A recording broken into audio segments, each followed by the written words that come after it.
What's going on, ladies and gentlemen? I would like to welcome you all to another edition of Wayne's Perspective, where we operate in decency, integrity, respect, and by God discipline. So, without too much of a extended introduction, we're just going to go ahead and get right into this video, y'all. And you can tell by the title what this is going to be about. Politics here. I just want to say fair usage to MSNBC because I'm going to use two of their videos, both of them with Rachel Maddow, to illustrate these points. And of course, I'm going to give my thoughts as well. So without further ado, y'all, let's get right into this here because this is going to be a good one.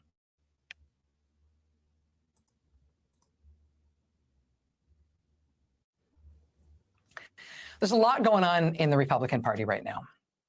And I know that that's for damn sure. The party's presidential nominee, their most recent former president, Donald Trump, I know he sucks up all the oxygen in the room, and for obvious reason, he gets all the coverage, he gets all the commentary. But note what is going on in the Republican Party in the Trump era apart from him. I mean, right. Just look at Arizona for a second. In Arizona, they are not only running Kari Lake for Senate. This weekend, Arizona Republicans just chose their state's representatives to the National Republican Party. You know, it's called the RNC, the Republican National Committee. It is actually a committee. Every state sends two people to be part of the committee that makes up the RNC, that makes up the National Republican Party. Every state gets two choices. This weekend, Arizona Republicans picked their two choices. They decided their two choices would be this person, who was literally expelled from the state legislature recently after only being there for about 3 months. Number one, okay. If the Democrats put in somebody who was expelled, right? What do you think the talking points will be? It'll be a big news story. The Democrats don't know what they're doing, blah, blah, blah, blah, blah, blah, blah. Everybody would be talking about it. Hell, Fox News would be talking about it. But this is not a story somehow. Let's keep going, y'all. Here's how that was described in the Arizona Republic. Quote, she was expelled from the Republican-controlled House just 3 months into her term. This after she staged an all-day live-streamed legislative hearing at which her witnesses talked about the many ways in which our elections were supposedly stolen. And let me stop right there. Once again, there was no fraud and the damn elections were not stolen. I repeat, there was no fraud and the damn elections were not stolen. Let's continue, y'all. Sheesh. The highlight was a Scottsdale insurance agent who slimed dozens of public officials and private citizens, making preposterous evidence-free accusations that they all accepted bribes from the Sinaloa drug cartel. See, that's what I call L and BS, lies and bullshit. Simply put, lies and bullshit, y'all. The House Ethics Committee unanimously concluded that the state legislator not only knew what that insurance agent was likely to say during that hearing, but that the legislator actually took steps to hide the details from House leadership. Then she lied about it to the ethics panel. Now she's a top-ranking official in the Republican Party. And again, when it comes to something like that, I am not surprised. You know, all of this, and you later become a top-ranking official. But you see, you got one party who rewards behavior like this, and then you have another party who would take additional steps to correct it and, you know, going about their business, so to speak. You know, just think about that. One party rewards bad behavior and the other party doesn't, you know. So you're still going to tell me that Republicans and Democrats are alike? I know this is just going to be one video, but still, you know, that's the talking point that we're going to have here. You know, it's crazy. She's one of Arizona's two representatives to the Republican National Committee, chosen this weekend by the Arizona Republican Party. They must be very proud. But they remember, they get to pick two. The second representative Arizona Republicans just chose to represent their state at the RNC is this person, who is a very special variety of Arizona Republican state senator. Here's how Lori Roberts at the Arizona Republic describes him today. Quote, meet Jake Hoffman, Arizona's new Republican National Committee man. This Queen Creek Republican burst into public view in 2020 when he ran an internet troll farm, paying teenagers to post conservative talking points and baseless conspiracy theories on social media, all aimed at getting then President Donald Trump reelected. Okay, now, if you want to fall on your sword and do idiotic stuff like this in the name of Donald Trump, that's on you. Rock on, player. But talk about the ultimate form of trolling, and not even good trolling at that. I mean, but then again, is there such thing as good trolling or bad trolling? Y'all tell me. But look at this. Paying teens to post conservative talking points and baseless conspiracy theories on social media. And then you want to talk about owning the libs, like that's some sort of a flex. And let me be clear, owning the libs, in my opinion, that's no longer a flex, okay? Let's just get that straight here. But let's carry on, y'all. This is ridiculous. The Washington Post in September 2020 exposed Hoffman's Rally Forge, a digital marketing firm where his job was to pay teenagers, some of them minors, to set up fake personas and blanket social media with thousands of nearly identical posts aimed at undermining confidence in the validity of the election and downplaying the impact of COVID-19. In other words, Jake Hoffman wanted to fool you into thinking these were real people spontaneously expressing deeply held conservative beliefs instead of what they were, a group of kids he was paying to deceive you. Now, I have to ask this, considering how these kids were paid, was this funded by the taxpayers, or did this come out of Hoffman's or whoever was affiliated with him? Did it come out of their pocket? That's what I would like to know. The Post cast doubt on the integrity of mail-in ballots and said that Joe Biden is, quote, being controlled by behind-the-scenes individuals who want to take America down the dangerous path toward socialism. But okay, since we want to use that logic, so that means, even though this is nonsense and I'm not feeding into it, so that means nobody is or was controlling Donald Trump. Donald Trump is this independent soul, this free thinker who can say no wrong, do no wrong, all of that. That's what we're doing here. I digress, y'all. Quote, it's the kind of thing you might expect to come out of Russia. Instead, it came out of Phoenix, or more specifically, Jake Hoffman's secret cell of paid teenage trolls. Yeah, because look for the Republican Party to copy and perpetrate the stupidest ideas, no matter what. That troll farm in Phoenix was exposed in September of 2020. The same gentleman went on in December of 2020 to be one of the fake electors from Arizona for Trump. You can't make this up, y'all. You can't make this up. And again, just imagine the Democrats participating in this foolery. Just imagine. He, in fact, is one of the fake electors who was just criminally indicted in Arizona for his alleged role in that scheme. So he was indicted last week and named Republican National Committee man for the state of Arizona just days later. So it's not like they didn't know he'd been indicted. They knew he was indicted, then they picked him afterwards. They know. There are at least 53 people who have now been criminally charged with participating in the effort to keep Trump in power after he lost re-election in 2020. And hopefully that number continues to grow. And I'm not talking about the people who physically attacked Congress to try to intimidate and physically stop Congress from certifying the vote count on January 6th. I mean, you can hive all of those hundreds of people off. There are still at least 53 Republican Party officials and lawyers and activists who are facing felony criminal counts other than Donald Trump himself. And this is me making my case to you. I think it is an underappreciated part of the politics of the Republican Party in the Trump era.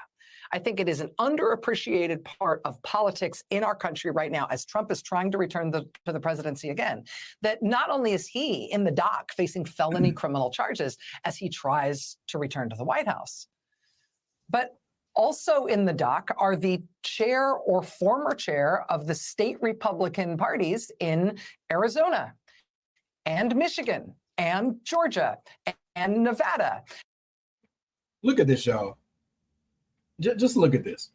Arizona state senator indicted in fake elector scheme and expelled state legislator are tapped for RNC positions.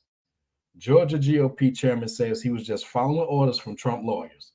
Trump's fake electors charged by Michigan AG in alleged 2020 election scheme. Top Nevada GOP officials charged with felonies for posing as pro-Trump 2020 electors. You know, but apparently this is okay, right? All in the name of Trump, right? But if the Democrats participate in something like this, it'll be a bigger story than what it is. I digress. And serving Republican elected officials in all of those states, and they are all swing states. Trump advisor Peter Navarro is in jail right now.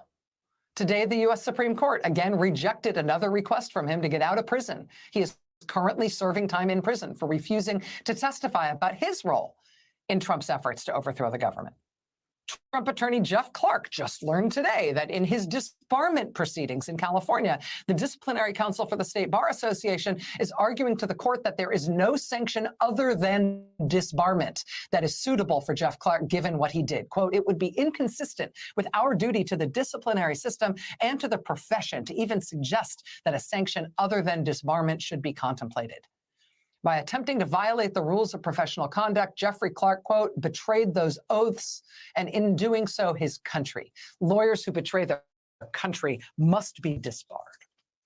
That's right, permanently. And I know that the former president himself, former president and Republican presidential nominee, I know him being on trial for multiple felonies is an amazing and unprecedented and frankly astonishing spectacle.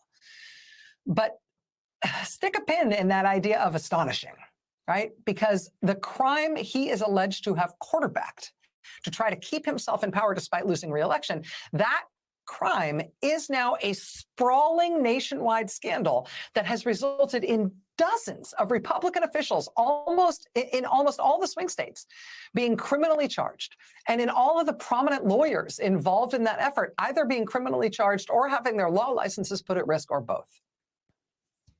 And yes, Trump himself will be back in court tomorrow, and there's stuff to know about that. We're gonna get to that tonight. But no matter what happens to him in his own felony cases and in his own political trajectory, do not lose sight of what is happening to the Republican Party while they have been drafting off him in the lead. Because it is an astonishing story on its own. Right. All right, y'all. So we're going to stop with that one and move right on to the next one. Give me 1 second, y'all. It's crazy.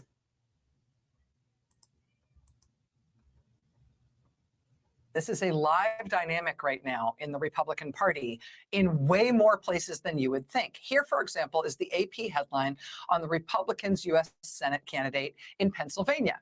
David McCormick is gearing up for a Senate run in Pennsylvania, but he lives in Connecticut. Oh. That seems bad. I mean, if you think about a Pennsylvania Senate race, right, you will recall it wasn't that long ago that Republicans lost a shot at a winnable U.S. Senate seat last time around, last election cycle, when they ran Republican candidate Mehmet Oz. Right? Republicans ran Mehmet Oz, Dr. Oz, for that seat in Pennsylvania, and Democrats needled him relentlessly about the fact that he kind of lived in New Jersey. And so what's he doing running in Pennsylvania? Well, now the Republicans are going to try again in Pennsylvania, except this time they're running a guy who lives in Connecticut. You can't make it up, y'all. To try to maybe head off the same thing happening again, like what happened with Dr. Mehmet Oz, they have developed a backstory for their candidate this time around, who lives in Connecticut. And just imagine if it was a Democrat doing this, it'd be a bigger story. They've decided that he's going to describe himself as someone who started with nothing, who grew up on a family farm in Pennsylvania. Did he start with nothing? Did he grow up on a family farm in Pennsylvania? What do you think? Quote, Mr. McCormick has explicitly said that he grew up on a farm. He claimed that he had, quote, started with nothing, and that he, quote, didn't have anything. And you see this right here now. In any other aspect, you would be, not necessarily trying to get all in people's business, but you want to make sure that that's verifiable information. But apparently when it comes to the Republicans, there's no such thing as accountability or whatever. But let there be a Democrat, again, the coverage will be so much different. They'll probably get them to drop out of the race for doing such a thing. but I completely digress. Let's continue on, He and y'all. his campaign have recently described his parents as school teachers. In fact, Mr. McCormick is the son of a well-regarded college president who later became chancellor of higher education systems in Pennsylvania and in Minnesota. David McCormick largely grew up at what is now Bloomsburg University in the president's sprawling hilltop residence, which students called the President's Mansion. And why lie about such things that can be easily, researched and verified and all of that? Why do it? Because you can? Like, whatever. Or he started with nothing and grew up on a family farm. So in Wisconsin, Republicans are running a Selena Meyer understudy who is from California, whose bank is being sued for elder abuse and who says don't let people in nursing homes vote. In Pennsylvania, Republicans are running a guy who lives in Connecticut, who grew up in a literal president's mansion and says it was a family farm where he was so poor. But wait, there's more. In Montana, Republicans really, really, really want to take the U.S. Senate seat there that is currently held by popular Democratic Senator Jon Tester. One of the things that makes Jon Tester really popular in a largely rural state like Montana is that Senator Tester is, for real, a real farmer, drives the tractor and everything. Republicans have decided to run somewhat against Senator Jon Tester in Montana, who is a person from Minnesota, who grew up in the suburbs of St. Paul. Since he has been running against Jon Tester, though, he has made a big deal of saying that he grew up near farmland. Turns out there was maybe farmland near the multi-million-dollar lake house he grew up in suburban St. Paul. So that's pretty much just like being a farmer.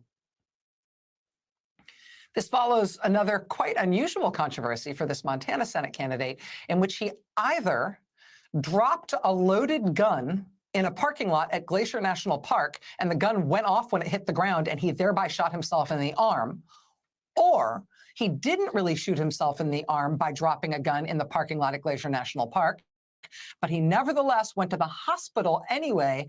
And while he did tell a U.S. park ranger that he dropped a gun in that parking lot and shot himself that day, he was actually lying about that to the ranger because really he was trying to conceal the secret truth that he had an unreported war wound that he didn't want anybody to know about.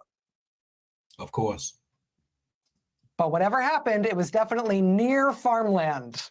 So there was very near. You could smell it nearby in the vicinity. Can I tell you, there's another one, Michigan. Michigan Republicans are thrilled that Democratic U.S. Senator Debbie Stabenow is retiring in that state. They would love to take that Senate seat in Michigan. And so cue the headlines out of Michigan. Quote, Michigan Republican candidate caught living in Florida. This is about Republican Michigan U.S. Senate candidate Mike Rogers. His name is Mike Rogers. This confluence of where he lives and his name led the Michigan Advance to build the perfect headline for this story, which is, quote, where is Mr. Rogers' neighborhood? Mike Rogers, again, wants to be the senator from Michigan, but he does appear to be registered to vote in Florida at his. But again, if this is a Democrat, it'll be a bigger story. Let's very proceed. Nice house in Cape Coral, Florida, where he is registered with the Republican Party of Florida, voter status active. Where is Mr. Rogers' neighborhood indeed? In Arizona, the Senate seat there is another one that Republicans would absolutely love to pick up with Kyrsten Sinema retiring. The Republican Senate candidate in Arizona, Kari Lake, she does appear to live in Arizona, which is a big plus for this crop of Republican Senate candidates, kind of a notable distinction, in fact. But in the case of Arizona, you're going to need more than that. Because this, for example, is the new ad that the Democratic Senate Campaign Committee just put out on Kari Lake as the Senate candidate in Arizona and the issue of abortion rights in that state. Check this out, y'all.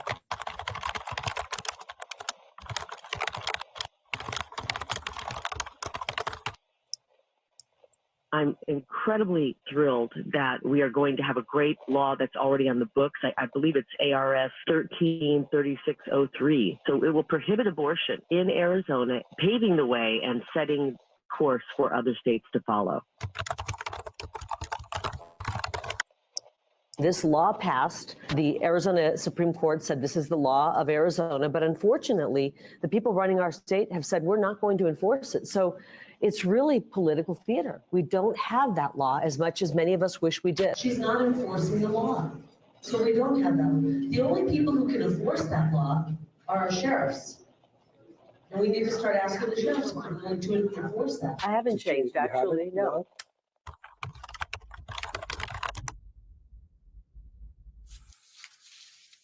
Kari Lake is the Republican Party's best idea of who they should run for the United States Senate seat that they really want to take this year in Arizona.